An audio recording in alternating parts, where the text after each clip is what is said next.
Please stand. Together.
morning, my dear brothers and sisters, and welcome to the Minor Basilica of Our Lady of the Rosary of Manaoag.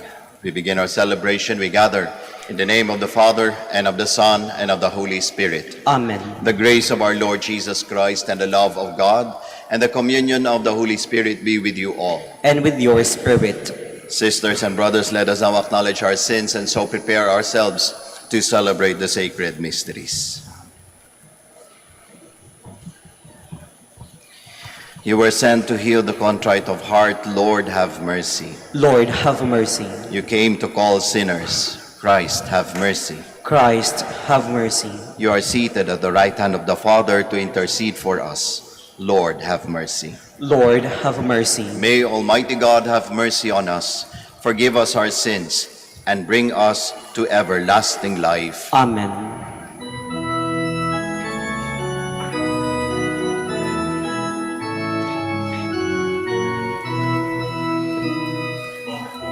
Sa Diyos sa kaitaasan at sa lupa'y kapayapaan sa mga taong inalulugdan niya.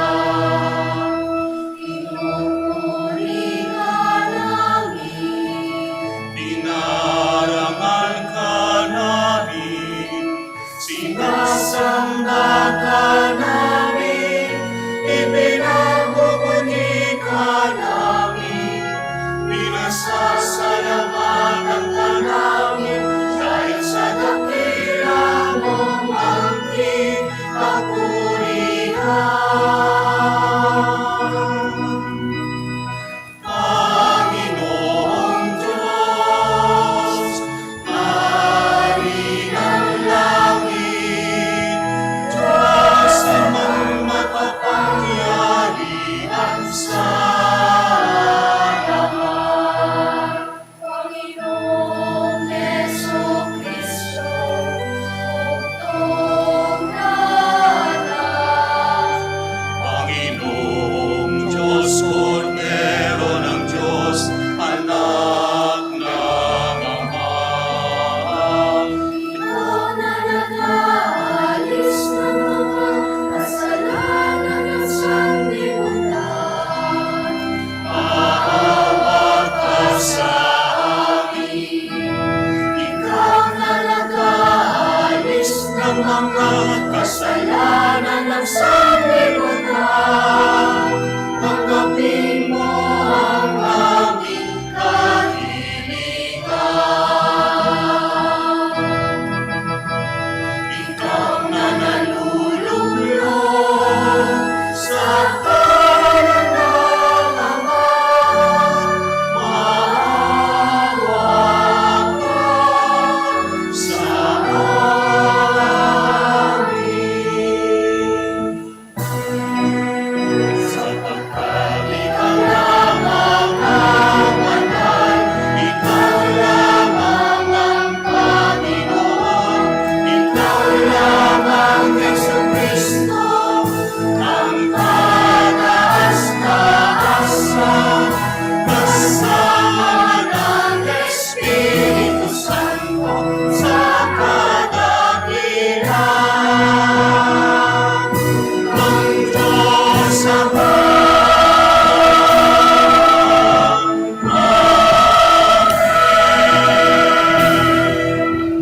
Let us pray.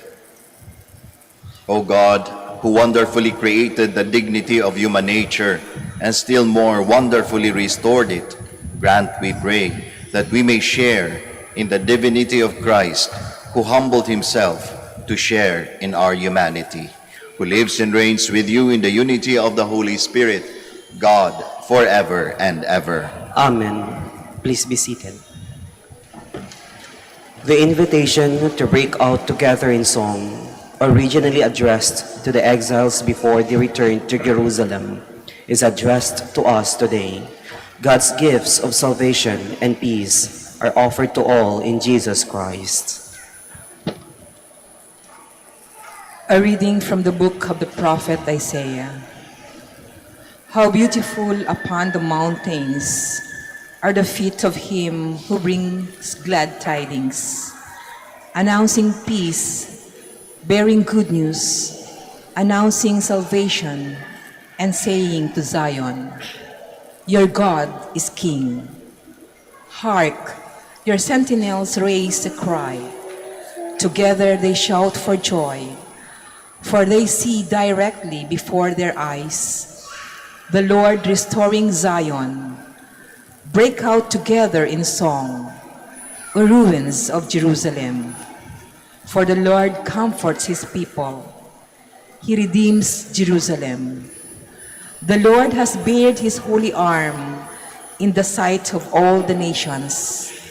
All the ends of the earth will behold the salvation of our God. The word of the Lord. Thanks be to God.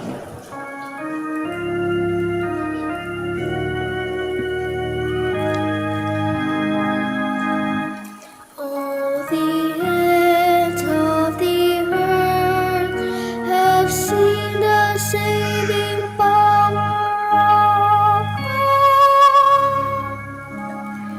All the ends of the earth have seen the saving power of God. Sing to the Lord a new song, for he has done wondrous deeds. His right hand has won victory for him, his holy arm. All the ends of the earth have seen the saving power of God. The Lord has made him salvation known. In the sight of the nations, he has revealed his justice. He has remembered his kindness and his faithfulness toward the house of Israel. All the ends of the earth have seen the saving power of God. All the ends of the earth have seen the salvation by our God. Sing joyfully to the Lord, all you lands. Break into song, sing praise. All the ends of the earth have seen the saving power of God. Sing praise to the Lord with the harp and melodious song, with trumpets and the sound of the horn. Sing joyfully before the King, the Lord. All the ends of the earth have seen the saving power of God. Here is a beautiful synthesis of all that we believe about Jesus Christ, the eternal Son of God, who came a human being for our salvation. A reading from the beginning of the letter to the Hebrews. Brothers and sisters, in times past, God spoke in partial and various ways to our ancestors through the prophets. In these days, he has spoken to us through the Son, whom he made heir of all things, and through whom he created the universe, who is the refulgence of his glory, the very imprint of his being, and who sustains all things by his mighty word. When he had accomplished purification from sins, he took his seat at the right hand of the Majesty on high, as far superior to the angels, as the name he has inherited is more excellent than theirs.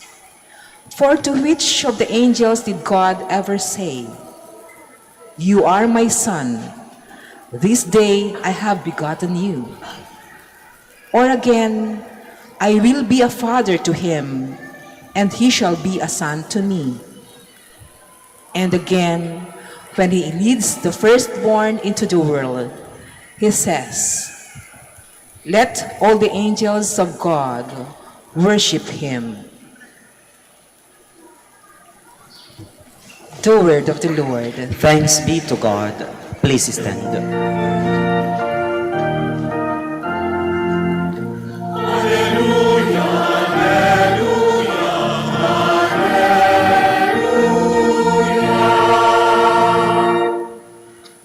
A holy day has dawned upon us. Come, you nations, and adore the Lord. For today, a great light has come upon the earth.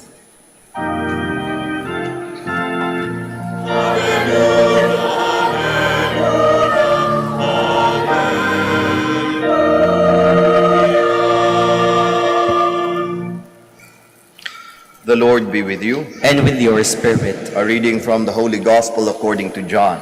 Glory to you, O Lord. In the beginning was the Word, and the Word was with God, and the Word was God. He was in the beginning with God. All things came to be through him, and without him nothing came to be. What came to be through him was life, and this life was the light of the human race. The light shines in the darkness, and the darkness has not overcome it. The true light, which enlightens everyone, was coming into the world. He was in the world, and the world came to be through him. But the world did not know him. He came to what was his own, but to his own people did not accept him. But to those who did accept him, he gave power to become children of God. To those who believe in his name, who were born not by natural generation, nor by human choice, nor by a man's decision, but of God. And the Word became flesh and made his dwelling among us, and we saw his glory, the glory as of the Father's only Son, full of grace and truth. Brothers and sisters, the Gospel of the Lord. Praise to you, Lord Jesus Christ. Please be seated. Maligayang Pasko po sa ating lahat.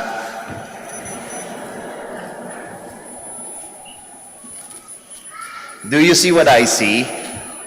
Do you hear what I hear? Sa saya po na nararamdaman ko, gusto kong umawit. Ang saya kasi, hindi ko ma-imagine na magkakatipon-tipon ulit tayo ng ganito. At some point, during the past years, I was doubting. I was thinking, paano pa kaya natin malalagpasan ang sitwasyon na ito? And there were even times that when I stand here in front of the church, in front of the congregation, and I say to them, huwag po kayong mag-alala, makakabangon tayo, makakabalik tayo sa kung saan man tayo dati. There were even times like that na hindi ko alam kung mangyayari talaga. And here we are now, gathered together, jam-packed, full-pack ang ating simbahan to celebrate Christmas together as a church. This experience, my dear brothers and sisters, is truly Christmas. Christmas as a Passover. Because that is what Christmas is. It's a Passover. It's a Paskwa, Pasko. Meron tayong tinawid. At yung tinawid natin na sitwasyon hindi madali. Mabigat, mahirap, mapait, masakit. Kaya masaya tayo kasi natawid natin yung sitwasyon na yon. Nakakapagtipon-tipon tayo ulit ng ganito. Nakakapagdiwang tayo ng Pasko. Together, sama-sama. Paskong Pasko talaga ang pakiramdam ko. Kayo po, Masaya po ba? Do you see what I see? Do you hear what I hear? Nakita po ba natin na tayo ay nakatawid? Tayo ay tunay na nagdiriwang ng Pasko. Kaya nga siguro, sa karanasan nating ito, na tayo ay nakatawid, tayo ay nakapagdiwang ng tunay na Pasko sa mga buhay natin, madaling makarelate o madaling maintindihan ang unang Pasko, ang original Christmas. Because that original Christmas, my dear brothers and sisters, was also a Passover. Isa din pagtatawid. Sa mahabang panahon, ang mga tao naghintay sa Diyos. Sa mahabang panahon, ang mga tao umasa na dumating na ang kanilang manliligtas. At sa gabi ng Pasko, isinilang ang manliligtas.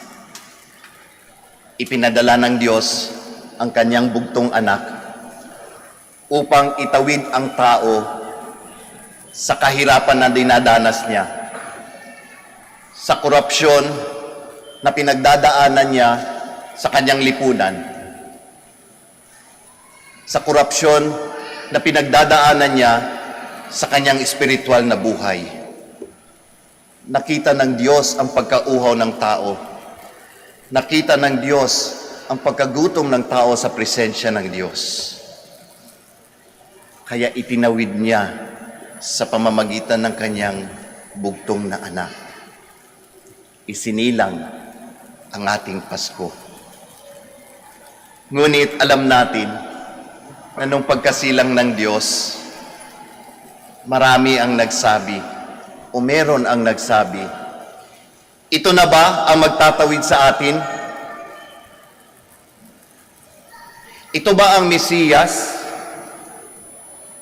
Sanggol lamang yan. Ano ang magagawa ng sanggol?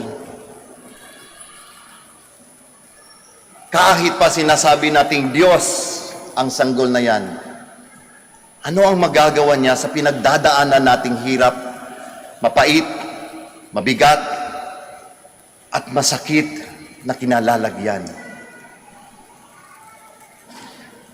Kapag tinitignan natin yung mga sanggol, nakakatuwa, ano? Di ko alam kung anong meron sa sanggol o sa baby na kapag ka nakita mo, gumagaan ang pakiramdam mo. Nagiging masaya ka.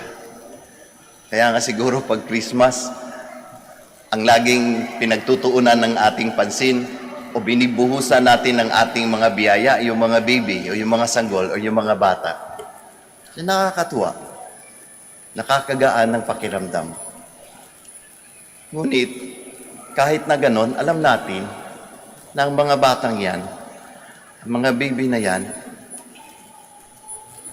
are all very fragile. Are all very dependent to us. And could do nothing for us. Naalala ko po ang aming exchange gift ng aming family. Noon po, pag nag-exchange gift kami, lahat kasali. Pati yung mga bata, kasali sa exchange gift. Hanggang sa magreklamo po yung mga kapatid ko, sabi nila, Kuya, pwede bang baguhin natin yung Christmas exchange gift natin? Bakit? Lugi kami. Kasi, pati dun sa mga anak namin, kami yung nagbabayad daw ng pag-exchange gift. Kita natin, ano? They're defenseless. They could do nothing unless we support them, unless we are behind them. Kaya nga ang tanong, paano niya tayo itatawid? Paano ang isang sanggol na itatawid tayo sa ating mga sitwasyon, sa mga bagay-bagay na gusto nating tawirin? Paano? Paano magkakaroon ng Pasko? Ang batang Jesus, ang batang manunubos, ay merong isang mensahe sa ating lahat. At yung mensahe na yon ang magtatawid sa atin sa kahit ano pa mang pinagdadaanan natin. Ang mensahe ng pagmamahal. Pagmamahal. Ang dala-dala ng baby Jesus sa buhay natin ay ang pagmamahal ng Diyos. Biruin nyo. Biruin nating lahat. Diyos na makapangyarihan. Hindi niya tayo kailangan. Pero nagpakumbaba. Isinilang na isang sanggol. Defenseless. Very fragile. Could not do anything productive for us. Pero bakit? Kasi mahal niya tayo. Kasi mahal ka niya. At yun ang mensahe niya sa ating lahat, na magtatawid sa atin sa kahit ano pa mang pinagdadaanan natin. Pagmamahal. Kung tutuusin, tama nga naman. Kung merong galit, kayang pahupain ng galit sa pamamagitan ng pagmamahal. Kung merong puot sa ating mga puso, kayang tugunan ng pagmamahal na merong pagpapatawad. Kung merong nangangailangan, kaya nga naman tugunan ng pagmamahal na merong pag-aaruga. Kung merong nawawala sa landas, kaya nga naman tugunan ng pagmamahal na merong paggagabay. Kahit ano pa mang pinagdadaanan natin, kayang tawirin ng pagmamahal. Ngunit ang pagmamahal na yan, kailangang manahan sa ating mga buhay. The Word must become flesh and dwell among us. Nang sa gayon, kahit anong pinagdadaanan natin, matatawid. Kapag ang ating ugali sa pagmamahal ay, anong magagawa ng pagmamahal? Meron ba yung productive na magagawa sa akin? Baka kawawa lang ako dyan. Baka maaapi lang ako niyan. Para na rin nating sinasabing, ano ang magagawa ng sanggol na Jesus sa mga buhay natin? Para na rin nating sinasabing, ano pa ang halaga ng Pasko?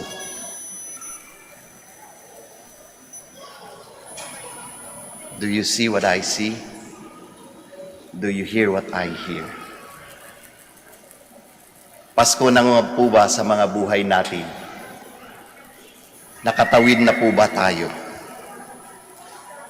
Meron po bang pagmamahal? Pagmamahal na nakaluklok sa mga buhay natin. Pagmamahal na magtatawid sa atin kahit ano pa mang pinagdadaanan natin. Pagmamahal na magpapanatili sa ligaya ng Pasko sa mga buhay-buhay natin. Araw-araw, minuminuto, segundo ng buhay natin. Do you see what I see? Do you hear what I hear? Maligayang Pasko po sa ating lahat. Magsitayo po tayong lahat.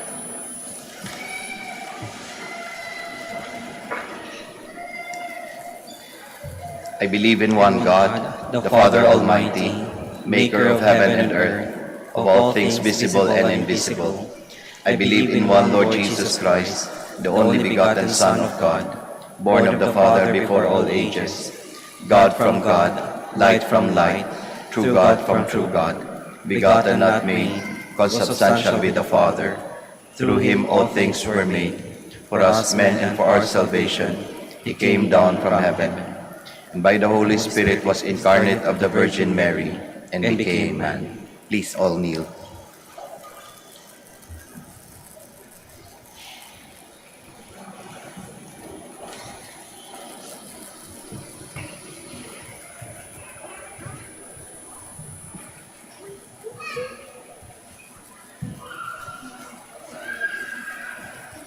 Please stand. For our sake he was crucified under Pontius Pilate. He suffered death and was buried, and rose again on the third day in accordance with the Scriptures. He ascended into heaven, and is seated at the right hand of the Father.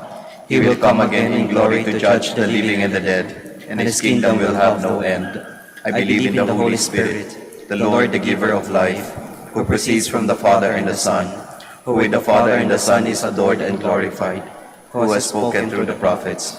I believe in one holy, Catholic, and Apostolic Church. I confess one baptism for the forgiveness of sins, and I look forward to the resurrection of the dead and the life of the world to come. Amen. Our hearts are filled with joy on this Christmas day when we commemorate and relive in ourselves the birth of our Lord and Savior, Jesus Christ. With trust-filled hearts, let us address our petitions to the Father who gave us his only Son.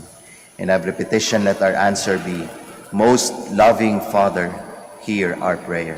Most loving Father, hear our prayer.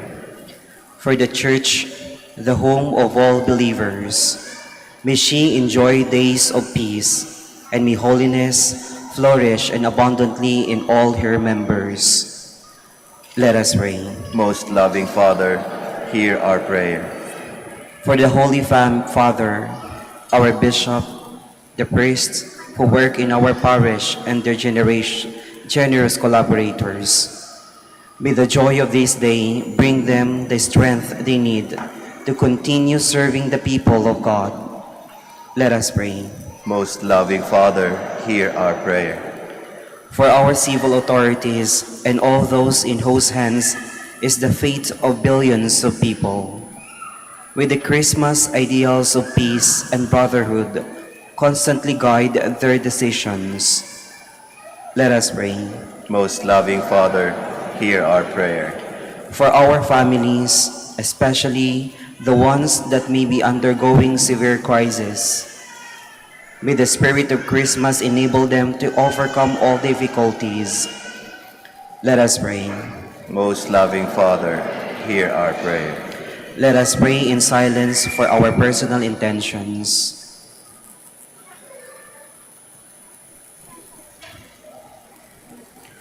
Let us pray. Most loving Father, hear our prayer. Lord God, you are the source of our hope and salvation. May this Christmas produce in our hearts a lasting disposition of joy and peace until we celebrate it in heaven. We ask this through Christ our Lord. Amen. Please be seated.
Blessed are you, Lord God of all creation, for through your goodness we have received Sa fruit of the vine, anyo'y part of human hands, it will be honored. pinapay na nagdudulot ng buhay at hanap sa misang ng ingay mong kaligtasan.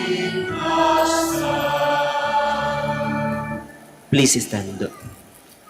Pray, my dear friends, that your sacrifice and mine may be acceptable to God, the Almighty Father. May the Lord accept the sacrifice at your hands for the praise and glory of his name, for our good and the good of all his holy church. Make acceptable, O Lord, our oblation on this solemn day, when you manifested the reconciliation that makes us wholly pleasing in your sight and inaugurated for us the fullness of divine worship. Through Christ our Lord. Amen. The Lord be with you. And with your spirit, Lift up your hearts. we'll lift them up to the Lord. Let us give thanks to the Lord our God. It is right and just. It is truly right and just, our duty and our salvation, always and everywhere to give you thanks. Lord, Holy Father, Almighty and eternal God, through Christ our Lord. For on the feast of this off-field mystery, though invisible in his own divine nature, he has appeared visibly in ours, and begotten before all ages, he has begun to exist in time, so that raising up in himself all that was cast down, he might restore unity to all creation, and call straying humanity back to the heavenly kingdom. And so with all the angels we praise you, as in joyful celebration we acclaim.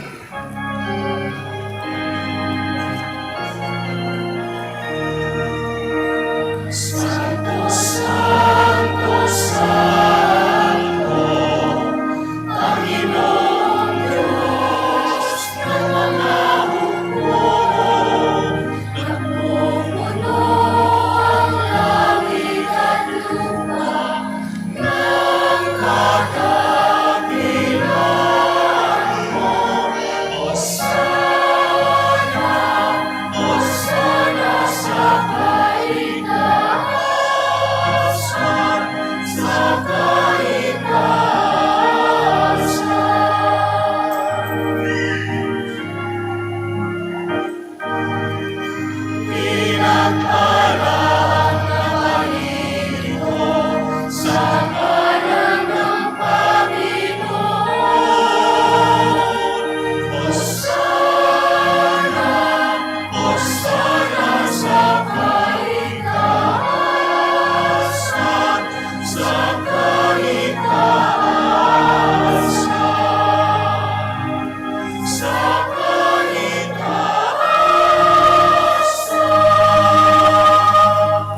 Please kneel.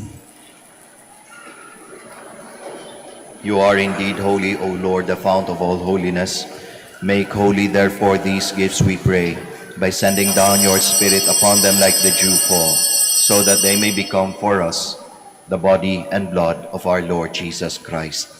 At the time he was betrayed and entered willingly into his passion, he took bread, and giving thanks, broke it, gave it to his disciples, saying, "Take this, all of you, and eat of it, for this is my body, which will be given up for you."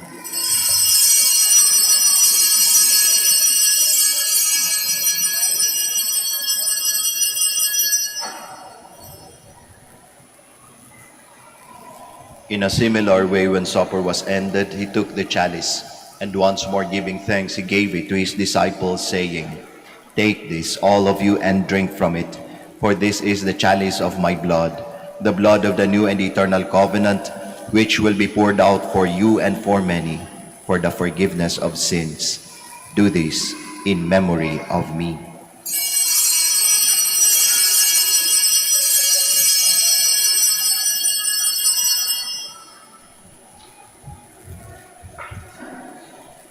The mystery of faith.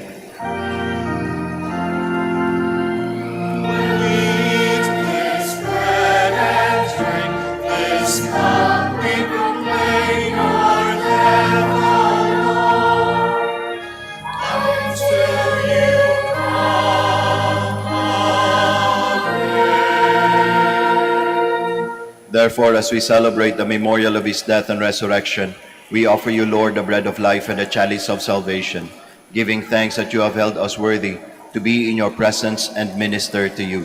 Humbly we pray that partaking of the body and blood of Christ, we may be gathered into one by the Holy Spirit. Remember, Lord, your church spread throughout the world and bring her to the fullness of charity, together with Francis our Pope, Socrates our Bishop, Fidelis his assistant bishop, and all the clergy.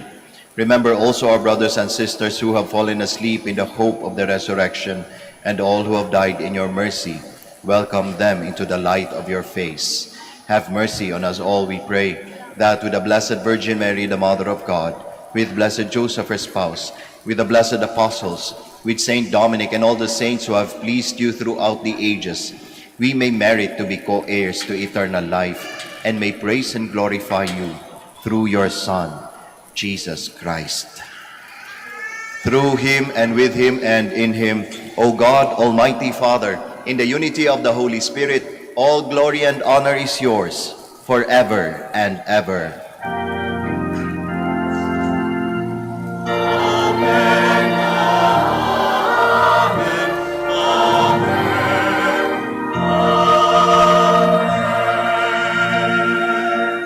Please stand. At the Savior's command and formed by divine teaching, we all dare to pray.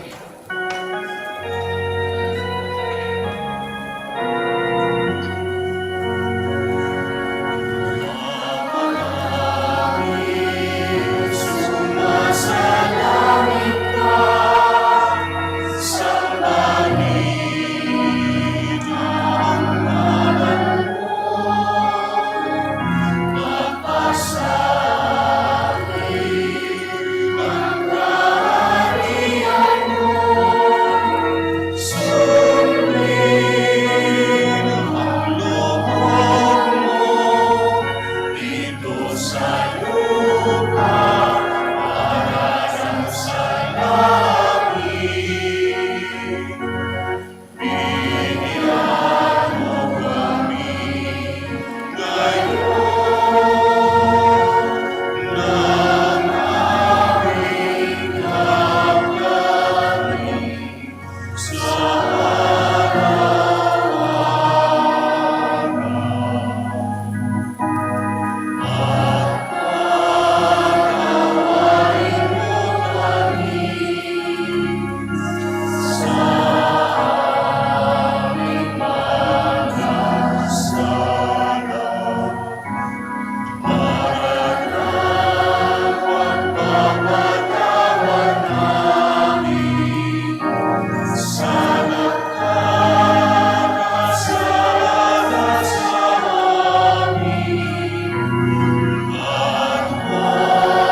Deliver us, Lord, we pray, from every evil. Graciously grant peace in our days, that by the help of your mercy we may be always free from sin and safe from all distress, as we await the blessed hope and the coming of our Savior, Jesus Christ. Sapagkat sa'yo nagmumula ang kaharian at kapangyarihan at kaluwalhatian,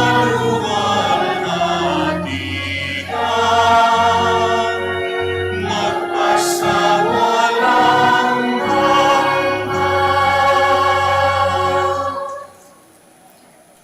Lord Jesus Christ, who said to your apostles, "Peace I leave you, my peace I give you," look not on our sins, but on the faith of your church, and graciously grant her peace and unity in accordance with your will, who live and reign forever and ever. Amen. The peace of the Lord be with you always. and with your We spirit. offer each other the sign of peace. Peace Peace be be with with you.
Please kneel. Behold Jesus, the Lamb of God, the Son of Mary. Behold him who takes away the sins of the world. Blessed are those called to the supper of the Lamb. Lord, I am not worthy that you should enter under my roof, but only say the word, and my soul shall be healed.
Christ, my highest heaven adore.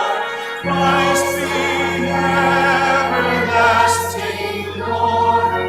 Late in time, behold him come, offspring of a virgin's womb. Veiled in flesh, the Godhead seen.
Please all stand. Let us pray. Grant, O merciful God, that just as the Savior of the world, born this day, is the author of divine generation for us, so he may be the giver even of immortality, who lives and reigns forever and ever. Amen. Bago po tayo magtapos ng ating misa, ako po ay magpapasalamat sa ating lector, sa ating commentator, sa ating acolytes, sa ating Eucharistic ministers, sa ating ushers, sa ating choir, at sa inyong lahat po na nakiisa sa misang ito. Maraming salamat po. In behalf po ng aming community dito sa Minor Basilica of Our Lady of the Rosary of Manaoag, mga kaparian at ang aming mga kasama sa simbahan, ay binabati po kayo ng Merry Christmas po and Happy New Year. The Lord be with you. And with your spirit. And may Almighty God bless you all, the Father, the Son, and the Holy Spirit. Amen. The Mass is ended. We all go in peace. Thanks be to God. We shall now have the prayer for the blessing of the sick and the blessing of our rosaries and other religious articles. Our help is in the name of the Lord. Who made heaven and earth. Let us pray. God, our Almighty Father, by your blessing you give us strength and support in our frailty. Turn with kindness towards our brothers and sisters. Free them from all illness and restore them to good health through the intercession of Our Lady of the Rosary of Manaoag, so that in the sure knowledge of your goodness they will gratefully bless your holy name. We ask this through Christ our Lord. Amen. In memory of the mysteries of the life, death, and resurrection of our Lord Jesus Christ, and to the honor and glory of the Blessed Virgin Mary, Mother of Christ and Mother of the Church, Our Lady of the Rosary of Manaoag, may these rosaries, images, candles, oils, and other religious articles, our devotees and pilgrims, be blessed and made holy. In the name of the Father, and of the Son, and of the Holy Spirit. Amen.